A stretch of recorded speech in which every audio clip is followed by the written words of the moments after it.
Before we get into this episode, there's something that might be of interest that I wanted to tell you about. Scene and Heard, who run this podcast, have been asked by Scotland Food and Drink to undertake a strategic review of the Scotland Food and Drink Excellence Awards. Now, these Excellence Awards have been going for almost 20 years and are a huge mainstay of the food and drink sector.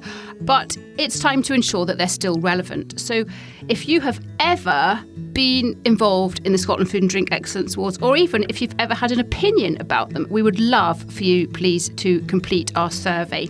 So if you go to the OnFARM Twitter, which is at @on_farm UK, and click the link in the bio, there will be a tab in there that will take you to the survey, and it should only take you a very short while to complete, but we would be enormously grateful.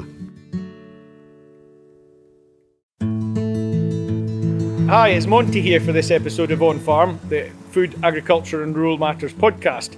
We're on an arable farm called Learielaw at Broxburn in West Lothian, which is farmed by the Dandy family.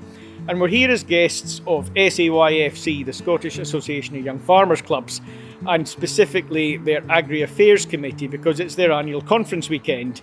And we're just waiting on the bus arriving, and I'm here just before they arrive with our sponsor for this episode from Gillespie Macandrew. We've got Dave Halligan joining us. Thanks, Monty. Yeah, so Gillespie Macandrew being a full-service law firm that serves all of Scotland and across the border as well in some circumstances. I'm from the Land and Rural Business team, where we focus on all agricultural matters, landed estates, and anything that ticks in the rural world. And this is a blast from the past for you, because you've a young farmer's background, is that right?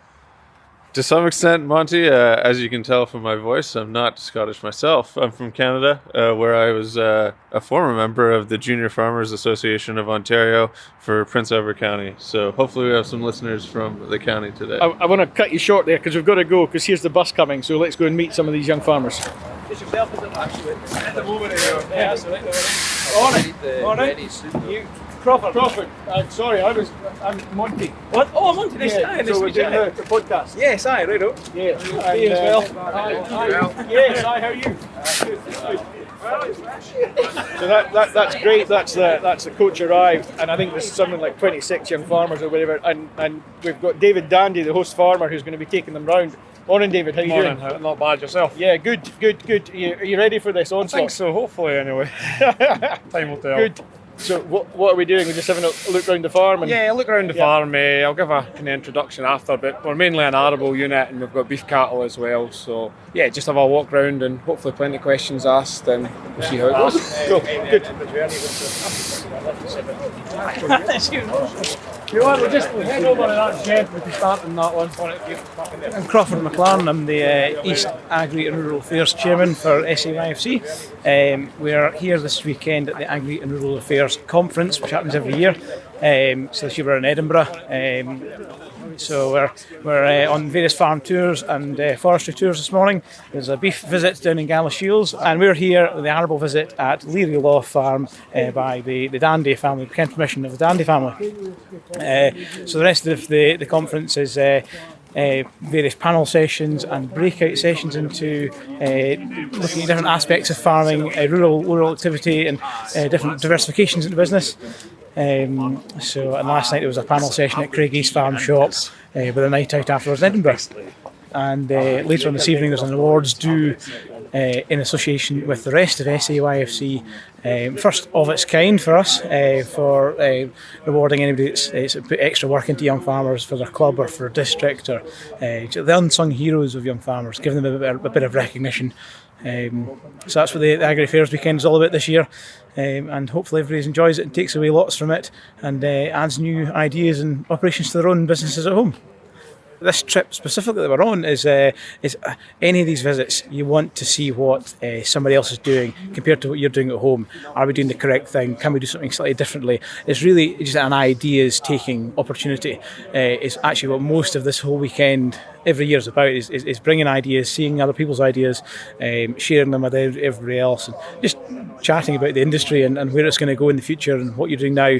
Can we do it differently, more efficiently, more carbon efficiently, and just trying to be better at what we're doing. Right guys, we'll make a wee start. So I'd just like to welcome you all along here to Learielaw Farm of Walter Dandy and Sons. Quick introduction, this is David Dandy, running an operation of 3,000 acres, 500 owned, 2,500 contract farmed. So I'll just hand straight over to David and he'll do a further introduction and welcome round. Thank you. I'd like to welcome you all here, and I might say you're actually all looking more fresh-faced than I thought you would. I'll give you a brief introduction to the farm. My grandfather bought Learielaw Farm in the mid-60s. When he bought it, it was actually a dairy farm and it consisted of 120 acres. From the mid-60s to 1983, I think, was the last time we bought land. They expanded it up to 500 acres of own ground. In 1993, we took on our first contract farm agreement, and since then we now run 7 contract farming agreements in the area. So 2,500 acre contract farmed, 500 owned. We primarily are an arable unit. We grow winter barley, winter oilseed rape, winter wheat and spring barley, and that leaves about 250 acres of grassland for the beef cattle unit. We have 80 cows, limousine cross cows, which start calving end of January. We supply 2 butchers every week, so there's 5 cattle goes to the butchers every week, and we sell the surplus cattle to the Cali market. Soil types about here, we range quite considerably. The ground round about the farm here itself is very light, sandy, easy work soil. The town of Broxburn sits down there. Once we go over the town of Broxburn, we get into heavy, clayer soil. But it works quite well for our rotation. The heavier ground, we generally run a 5-year rotation. So, like I say, wheat, winter barley, oilseed rape, first year wheat. The heavy ground then gets a second year wheat. The light ground will go to a spring barley, and then year 5, spring barley, back ground again. So we've just come out of the machinery shed and I've grabbed this man here for a quick word. What's your name, sir? It's David Black from Kinross Young Farmers. David, we actually chatted at a Young Farmers meeting previously when I was doing some mentoring, didn't we? Because you're a fan of the podcast, is that right? I do enjoy my podcast in the tractor. It's a good way to pass the time. So. Good. You listen to OnFARM, don't you? Oh, obviously. Good man. What's your take on the visit so far? What are you learning? Well, it's always good to get out and see what other people are doing, and I think it's brilliant when you see someone that's doing contract farming. They have a real grip of their costs, and I think that's something that's really important nowadays. And there's not many industries you go into that people don't actually know their production cost, and it's good the attention to detail they've got here. So, really enjoying that. We've got 2 set of rollers, so this is the 10.3 metre, the kind of light set. We've also got an 8.2 metre set of rollers. I don't think they're here, I think they're up at the other farm. They've got shatter boards on them as well, so we use them quite often. So when we're double cultivating, we'll rip a shallow pass that's about 4 inches deep, and then we run the rollers with the shatter boards over just to get more of a tilth, and then we go back in the cultivator deep again to sow rape. So the 8.2s they're a heavier set, they're more used for a kind of tillage more as anything. I think the rake, it's just a single rotor rake, I think it's at the back. Rake it up, lift it with the forage wagon. Forage wagon's actually shared with another farmer. So we own 50%, they own 50%. Works quite well. We do our first cut first, then they're about 10 miles further west than here. So they're doing their first cut and second cuts later, so it works quite well, and you can share no there's a lot of cost with a wagon you're running it, but you can share your costs with them. I'm Heber, I'm from up in Caithness, and we've come into a different shed here at Learielaw to see some more bits of kit. There's some big bits of kit kicking about in the shed.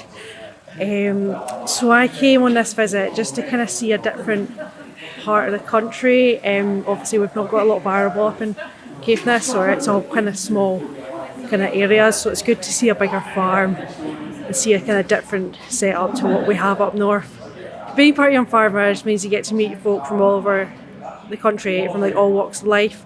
So it's quite good to come down here and meet folk from other parts of the country outside Caithness.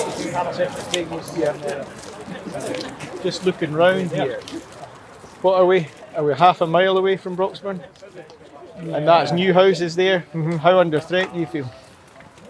They say they won't cross the 89 They road won't there. cross the 89. Well, they say that. Right. But It's either under threat or it's big bucks at one point, Well, is it? yeah. Or how do you feel about that?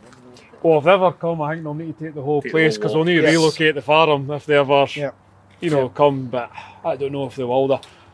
The 20 or 30 year plan for housing, that's stuff we contract farms, so they seem to be more concentrating and going that way. So I don't think we're under threat. So is this like almost a green corridor between the motorway and the... Yeah, I think if they do cross over, they'll need to say they're going to the motorway as the next barrier, which is quite a lot of ground. But like I say, they seem to be going up the way, so I don't think we're in any imminent risk. And just to give us again a sense of where we are, describe the shale bin and a wee bit of a background as to what that is. That's my knowledge now. So the Orange Hill is shale, which was mined out the ground here. So all this ground here is undermined. Back in late 1800s, early 1900s. So roughly that's 50% of what they took out of the ground. And it came out of the ground a kind of black colour. They burnt it to get the oil out of it, so almost like paraffin. But it was classed as shale oil, but it's almost like paraffin. And then that was heaped up as the spill. So that was all put there with man and cart and horses, all brought out of the ground. There's tunnels everywhere. Round about here, you can see the old maps of where it was mined. It came out of the ground. Once it was burnt, it was a kind of grey, dusty colour, and it's turned orange over time. But it can be very interesting at times round about here when you're draining and you're following a drain to replace it, and you get it, and it suddenly just starts going down and down. And then you get a bit of tin sheet, and you lift the tin sheet, and it's just a vent shaft going down, and that's the drain. And you're kind of standing there going, "Oh, I hope this holds." And we've had a few collapses over the years. Cattle would dig a bullock out one day. His head was just sitting above the ground. Must have been lying down because it's still in a perfect lying position, and the shaft just must have went. It was only down about 6 feet. 6 feet, wasn't it? But I was quite happily in the wee entombed in ground. But yeah, there's occasionally some sinkholes. There must have been some of the entrances to the shaft and the air vents when they sealed them off. They would maybe go 10 or 15 foot down and just done it with sleepers, wooden sleepers, and then put them all up with soil. So you occasionally get a perfectly round hole because the wood's rotted and everything's went down maybe 20, 30 foot. Luckily it's never happened when we've been driving over it, but... And like the surface of the moon up there. Yeah. Just introduce yourself, who you are, where you're from, why you're here today. Amy Jo Reid, I'm from Aberlour up in Moray at Speyside. I'm this year's Vice Chair for the Agri and Rural Affairs Committee, and we're here at Dandy Farm looking at cattle and arable. And are you having is it a good visit so far, Amy? Yeah, it's really good. It's really interesting. They know their costs and they're not scared to be honest and open and tell you exactly what they think and what they're doing here. Mm-hmm. So we're learning a lot from it and gaining a lot from the speakers. So it's been really interesting. Did you say you're chair of the Agri Affairs Committee? Vice Chair. Vice Chair. Yeah. What does that involve? So the Agri and Rural Affairs Committee is almost like a separate sort of group underneath the SAYFC umbrella. So it's sort of go more back to our grassroots, so it's for our farming members who are interested in agriculture in any way at all, and that's specifically what we do, because SAYFC covers so many different things. It's such a broad organisation, but we are very much the agri side and the farming side, which I'm really interested in, so I got really involved and gotten a lot out of it and really enjoy it. So this weekend is conference. So what's conference, and what are you going to get out of the conference, and what are you going to enjoy about this? Conference is the highlight for me for the Agri calendar, and you get so many different people. We've got delegates here from Northern Ireland, which is really good, and all over Scotland, and you meet other young farmers that you maybe haven't met before. You learn different ways of farming, you get different ideas. You come to farms like this and you see something, you think, oh, that could be interesting, I could take that home. So it's a social as well, but it's all about learning and experiencing, and I get a lot out of the Agri weekend. As you say, young farmers is for everyone. You don't have to be in farming, you don't have to work in farming, you don't have to have a farming background. But this part of it, the Agri Affairs Committee, as you say, this is about your roots, this is about farming, this is about learning about farming and having your voice in like policy and things, is that right? Yes, definitely. Yeah, we do a lot of work behind the scenes, working on sort of manifestos, looking at the policy going forward. We've got another survey coming out in the next couple of weeks to find out what the members want, because we are the future of the organisation, but also the agricultural sector. So it's great that other industry bodies speak to us to find out what we want and what our opinions are, because it will affect us in our working lives in all the decades to come. And do you find that there's enough of that? Is there enough of industry bodies coming to you and saying, what do you think? Because you're the ones that this is going to affect more? It's definitely getting better. It could always improve, but I would say we've got some really good relationships with some brilliant organisations, some really good collaborations that we're working on. We've built another 2 new collaborations this year with the Morden Institute and the National Sheep Association. Okay. So we're always working on it, and yeah, I think they do come to us and they do listen, so it's really positive. So if you're saying they listen, if they were listening to this podcast, what would you say? What's the message? You're a serious body with serious views? Yes, definitely. And we know what we're talking about. We know what we want. We have opinions. So listen to us. But let's lighten the mood for a little bit, because it is a weekend conference, and there was you were all out last night, weren't you? It's been fun as well. Definitely. You can't have all work and no play. Yeah. I certainly, I remember my days in Young Farmers. I'm not sure I would have made it this far in a farm tour after a Friday night out, so well done. No, I'm impressed by everyone. We're pretty fresh-faced. Good. This is just the cow shed.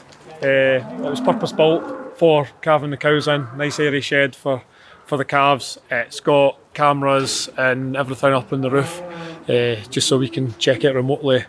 It's a nice, light, airy shed for them.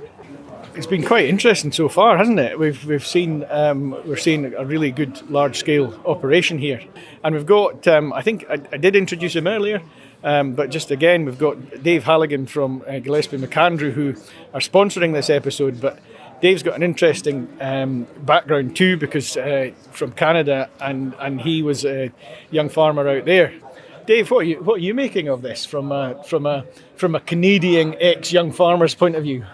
Well, I think the major thing is that it might have been a slow start of the questions, but I think the questions have come through quite hard and fast in a lot of different areas. And I think David's been excellent of just kind of chatting in relation to the underlying, it's a business, it's a cost. And I think there's a lot of takeaways for the farmers here today. And you can see that they've come nice and kitted in their brand new hats that they got at the conference yesterday. But I think as well, you're kind of seeing a lot of outside the box thinking here. They're really looking towards the future and how they can kind of progress. I think the big thing as well is in relation to the same issues across the board in relation to cost, whether it's diesel cost, feed cost, or the labour cost. It doesn't matter what farm you're kind of looking at. It's across the country, it's here, it's Canada, it's New Zealand as well. So it's quite interesting that the narratives are crossing the border, Monty. Mm-hmm. I'm quite interested in your take on this.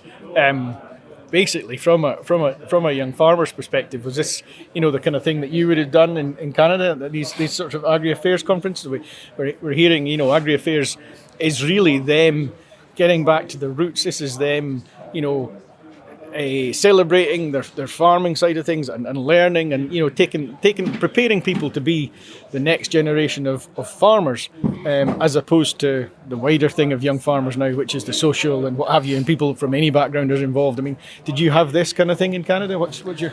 They do, and I think the one thing to remember about Ontario is the size. The multiple Scotlands could fit inside of it.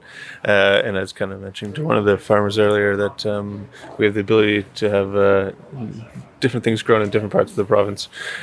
So for them, it's kind of different counties across Ontario, Oxford, Wellington, Prince Edward County. It's almost a microcosm that you could see different farms in different action. And what I think the benefit of myself living here and relation to Scottish young farmers is the community is so easily replicated that you can see that they're really keen to see what happens in Dumfries and what happens here in West Lothian and what happens here in Aberdeenshire.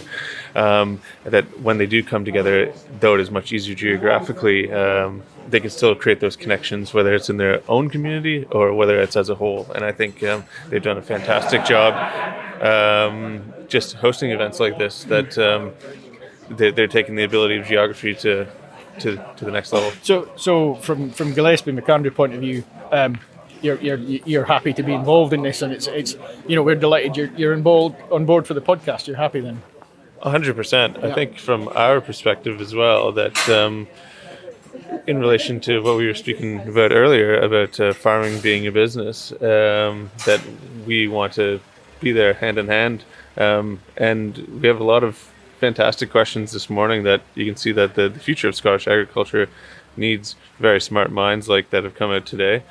Some hungover minds, but I think they're making it through this morning. But in that regard, there's a lot of issues that will come up. Hopefully we can help them out. But as well, the importance for us is being able to come out on farm. You don't need to come into our office to have a conversation. And I think taking a variety of perspectives, whether it's mine or whether it's yours, Monty, we can bring a different view to the table, hopefully. So we're just going round to the next grain shed, which we use for tipping wet grain. There's some bits of machinery in there we can see as well, some ploughs and the grain trailers and the grain pit. The grain dryer is important to the farm to give us a sellable crop at the end of the day, because we need to dry the grain so the moisture's low enough to store, and so we don't get an additional cost when we sell it that somebody else needs to dry it. So it's quite an important machine on the farm.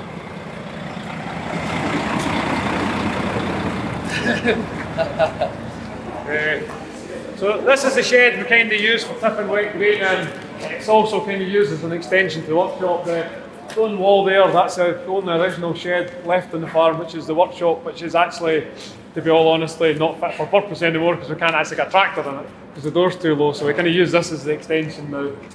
There's two grain trailers at the bottom there, two Brockens with the grain trailers. There's one behind that one. That's the grain pit there for the intake to the dryer. So you come in through the roller door there to tip. And we tip grain here as well. The other bother we're finding, the roofs are getting quite low.